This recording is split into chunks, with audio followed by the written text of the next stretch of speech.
Doña Remedios Trinidad. Guys, so nandito kami ngayon sa Caribbean Hotel and Resorts dito sa DRT Bulacan. So, ito ay wave pool, tapos meron siyang mga accommodation. And ang taas ng wall, nandito sa kabila, nandito nag-wave kasi ngayon. So, yung wave niya dito is malakas, talaga sumasampa sa wall, ganyan. Diyan, may mga accommodation sila. The cheapest is 3,000. So, apat yung capacity niya. Tapos, meron silang group. And, ang maganda yung page nila, yung Facebook page nila is updated. So, kung yung makikita niyo sa Facebook page, ayun talaga yung price nila.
Okay. Ang lawak niya. I think mula doon hanggang dito is dinedevelop ang area kasi may mga gamit na mga construction thingy at hindi pa siya tapos. It's nice kasi napakalawak ng area nila and palawak ng palawak ang pag-develop. Kagaya nito. Under construction pa siya. So, walang ano dito. Nagawi lang ako dito kasi iniikot ko yung area. Yan. So, ito ay for accommodation kasi meron siyang enclosure sa mga gustong mag-check-in.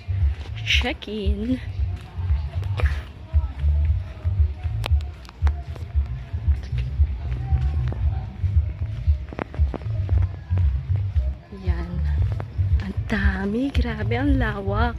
So, ang name ng place is Caribbean Hotel and Resort. Meron silang Facebook page. So, madali siyang hanapin. And updated yung kanilang page.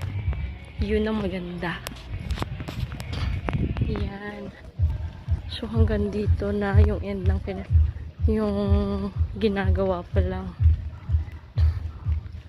Tapos, meron pa doon. Ano kaya yun? Nanggaling na ba ako doon? I don't think so. Pero ang lawak. Ang init kasi. Ano ba yan? Caribbean Treasure Cove. Ang init, ang init, ang init, ang init. Para akong tinutusta. So, more cottages. Yan para sa mga big group. I think yung cottage is ang sabi is 1,000. Pero yung ano na kinuha namin na lang is yung tag 700. Kasi pagpasok namin 12:30 na rin naman. So dito yun banda yung sa amin. Yung sa mga ganyan. Ganyan lang siya. 700. So pwede ka mag-grill. Okay. So naka-on na ulit yung wave pool. Ayan. I think every ano oras ba kanina? Parang kanina is 1:25, ngayon is 3:25. So every 2 hours. I wonder kung nasaan si Johnny tsaka si Kayla. Kung nasa kabila ba sila. Okay. Pati dun sa kabilang side. Punta tayo doon. Check natin. Pupunta ako para check. So, aakyat ako dito sa bridge kasi nakabihis na ako. Tapos na akong maligo kanina pa. Ayan. Nagwi-wave. Pero kanina, dun sa kabilang side, mas malakas yung wave doon. So, after 2 hours, I think 2 hours yung interval. So, ayan siya. Ayan. Balik na rin natin yung camera. Mas malakas yung wave sa kabila kanina. Pero ito mas malakas pa rin kasi may mga time na nag-o-overlap yung tubig kahit tataas na yung walls. Ayan. At, ang init ngayon, 3:25. Ayan, hanggang doon sa kabilang side. So, may siren na malakas, rinig sa buong resort. Pag time na magsa-siren, yun, nagtatakbuhan yung mga tao para kasi hinahabol yung wave pool. At medyo matagal din na yung wave. Kanina para mga siguro 20 minutes. So, that's all for today, guys. Thanks for watching. Bye!